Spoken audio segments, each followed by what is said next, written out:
कपिल से छुट्टी के सिलसिले में कैसे बात करें ये सीखते हैं। तो दोस्तों आज का जो हमारा सबसे फर्स्ट पॉइंट पे टॉपिक है वो है मुझे छुट्टी चाहिए। दोस्तों अगर आपको अपने कपिल से छुट्टी मांगना हो तो आप इसको अरबी में कहेंगे अना अबगा इजाज़ा। अना अबगा इजाज़ा। आना का मतलब होता है मैं या मुझे। इस तरह के शब्दों के लिए आना शब्द का इस्तेमाल होता है। और आबगा का मतलब होता है चाहिए और इजाज़ा बोलते हैं छुट्टी को। तो आप लोग कहेंगे आना अबगा इजाज़ा, तो इसका मतलब हो जाएगा मुझे छुट्टी चाहिए। या फिर दोस्तों आपको कहना हो मुझे इमरजेंसी छुट्टी चाहिए, जैसे आपका हो सकता है कोई आपके घर पे इमरजेंसी पड़ जाए, तो आप उस सिचुएशन में इस जुमले का इस्तेमाल कर सकते हैं। तो आप लोग इसको अरबी में कहेंगे आना अबगा इजाज़ा तव्वारी। आना अबगा इजाज़ा तव्वारी। आना का मतलब हो जाएगा मुझे, अबगा यानी चाहिए, इजाज़ा यानी छुट्टी, और तव्वारी यानी इमरजेंसी में, यानी बोले तो इमरजेंसी। आना अबगा इजाज़ा तव्वारी, मुझे इमरजेंसी छुट्टी चाहिए। या फिर दोस्तों आपको कहना हो कि तुम मुझे छुट्टी कब दोगे। आप अपने कपिल से या फिर अरबाब से पूछना चाहते हैं कि तुम मुझे छुट्टी कब दोगे, तो आप इसको अरबी में कहेंगे अंतमीता आती नी इजाज़ा। अंतमीता आती नी इजाज़ा। अंता का मतलब हो जाएगा तुम, मीता बोलते हैं कब को, आतीनी का मतलब होता है मुझे दोगे, इजाज़ा यानी छुट्टी। जैसे कि दोस्तों आती का मतलब होता है देना, वैसे ही आतीनी का मतलब होता है मुझे देना। तो आप लोग कहेंगे मीता आतीनी इजाज़ा, तो इसका मतलब हो जाएगा तुम मुझे छुट्टी कब दोगे। और जस्ट दोस्तों इसी के रिप्लाई में अगर आपका कपिल आपसे कह रहा है कि तुम्हें कितना छुट्टी चाहिए, या फिर बोले तो कितना दिन का छुट्टी चाहिए, वही चीज़ है। अगर आपसे बोल रहा है कि तुम्हें कितना छुट्टी चाहिए, तो आपसे कहेगा अंता कम अबगा इजाज़ा। अंता कम अबगा इजाज़ा। अंता तुम या तुम्हें या आप, इस तरह के शब्दों के लिए अंता शब्द का इस्तेमाल होता है। कम यानी कितना, अबगा यानी चाहिए, इजाज़ा यानी छुट्टी। अंता कम अबगा इजाज़ा, तुम्हें कितना छुट्टी चाहिए। और जस्ट दोस्तों इसी के रिप्लाई में अगर आप कहना चाहते हैं कि मुझे 2 महीना का छुट्टी चाहिए, दोस्तों मैं एग्जाम्पल के तौर पे यहाँ पे 2 महीना लिया हूँ, आप 3 महीना 4 महीना जो भी आपके चाहिए वो वहाँ पे लगा सकते हैं। अगर दोस्तों आप अरबी की गिनती नहीं जानते हैं तो इसी वीडियो के डिस्क्रिप्शन में उस वीडियो का लिंक डाल दूंगा, जिससे बहुत ही आसानी से आप लोग अरबी में गिनती सीख पाएंगे। तो आपको अगर कहना हो मुझे 2 महीना का छुट्टी चाहिए, तो आप इसको अरबी में कहेंगे आना अबगा शहरेन इजाज़ा।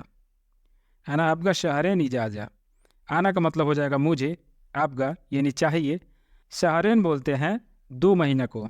शहर का मतलब होता है महीना, वैसे ही शहरेन का मतलब होता है 2 महीना। इजाज़ा यानी छुट्टी। आना अबगा शहरेन इजाज़ा, मुझे 2 महीने का छुट्टी चाहिए। और दोस्तों यहाँ पे हम लोग थोड़ा सा टॉपिक चेंज करते हैं। अगर आपको अपने कपिल से सैलरी मांगना हो और आपको कहना हो कि मेरा सैलरी दो, तो आप इसको अरबी में कहेंगे जिब रातिबी।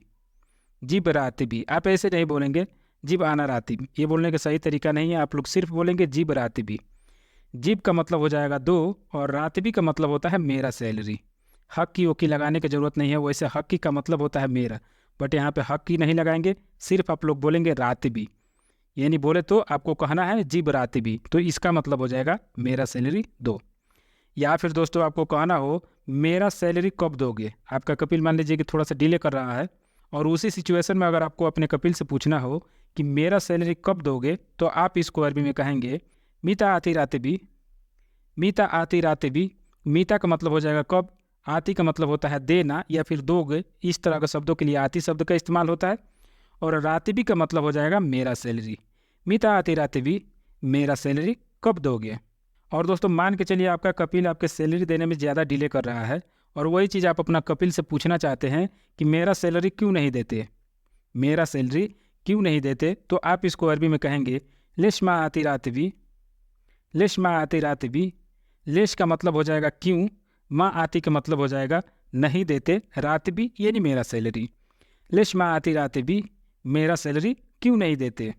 और दोस्तों अगर आपका कपिल आपसे पूछ दे कि आपका सैलरी कितने महीने का बाकी है, और वही रिप्लाई में अगर आप कहना चाहते हैं कि मुझे 2 महीने का सैलरी नहीं मिला, मुझे 2 महीने का सैलरी नहीं मिला, तो आप इसको अरबी में कहेंगे अनमा हसल रातिब सहरेन। अनमा हसल रातिब सहरेन। आना का मतलब मुझे हो जाएगा, जैसे कि मैं आप लोगों को पहले ही एक चीज़ बता चुका हूँ कि आना का मतलब मैं भी होता है, मुझे भी होता है, मेरा भी होता है। वैसे हकी का मतलब भी मेरा होता है, लेकिन अलग अलग जगह पे अलग अलग सिचुएशन के हिसाब से आना को इस्तेमाल किया जाता है। यानी आना को बोले तो मुझे भी हो जाएगा, मैं भी हो जाएगा, और कभी कभार मेरा शब्द के लिए भी इसको इस्तेमाल किया जाता है। तो वही चीज़ है। तो आना का मतलब हो जाएगा मुझे, मा हासिल यानी नहीं मिला, रातिब यानी सैलरी, शहरेन यानी 2 महीना। अना मा हासिल रातिब शहरेन, मुझे 2 महीना का सैलरी नहीं मिला। और दोस्तों हम लोग यहाँ पे भी थोड़ा सा टॉपिक को चेंज करते हैं। जैसे कि मान के चलिए आपको अपने कपिल से बोलना हो कि मेरा सैलरी बढ़ाओ, मेरा सैलरी बढ़ाओ, तो ये बहुत सिंपल है। सिर्फ आपको बोलना है जौत रातिबी। जौत का मतलब होता है बढ़ाना और रातिबी का मतलब होता है मेरा सैलरी। जौत रातिबी, मेरा सैलरी बढ़ाओ। या फिर दोस्तों आपको कहना हो आज मुझे सैलरी मिला, किसी से आपको बताना हो आज मुझे सैलरी मिला, तो आप इसको अरबी में कहेंगे अलियोम अना हासिल रातिब। अलियोम अना हासिल रातिब। दोस्तों आप लोग एक चीज़ को याद रखिएगा, अगर आना शब्द का कहीं भी इस्तेमाल हो रहा है तो रातिब बोलेंगे, रातिबी नहीं बोलेंगे।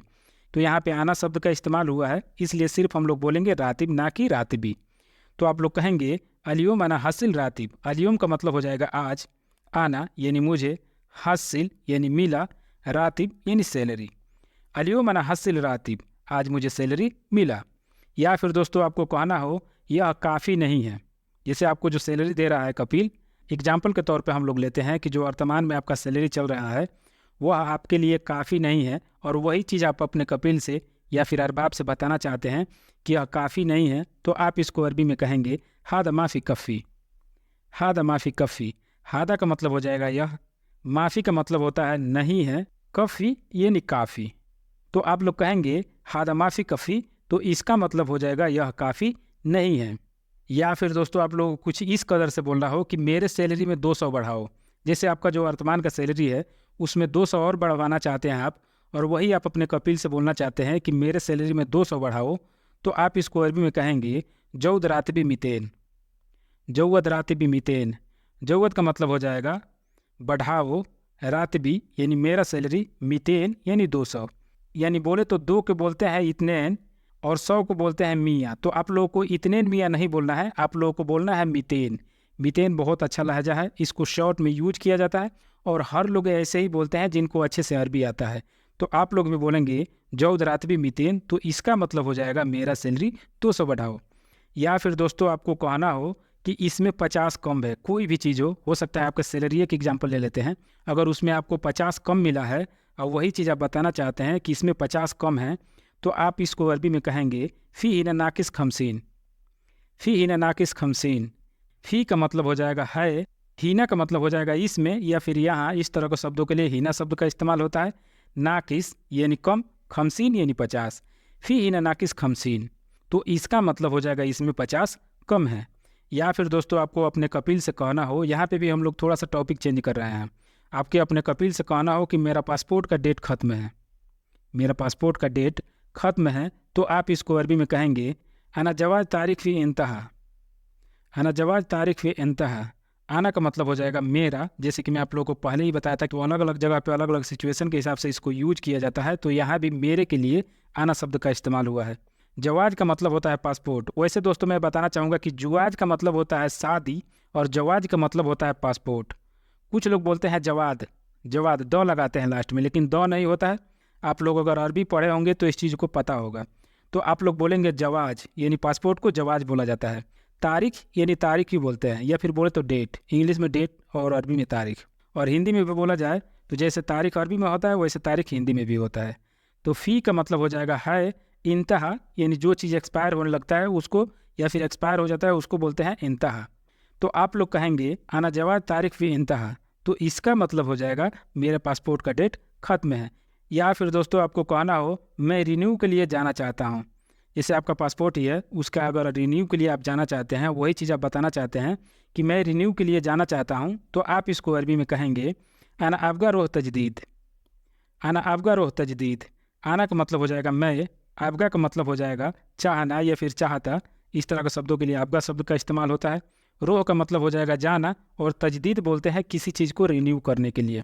आना आबगा रोह तजदीद, तो इसका मतलब हो जाएगा मैं रिन्यू के लिए जाना चाहता हूँ।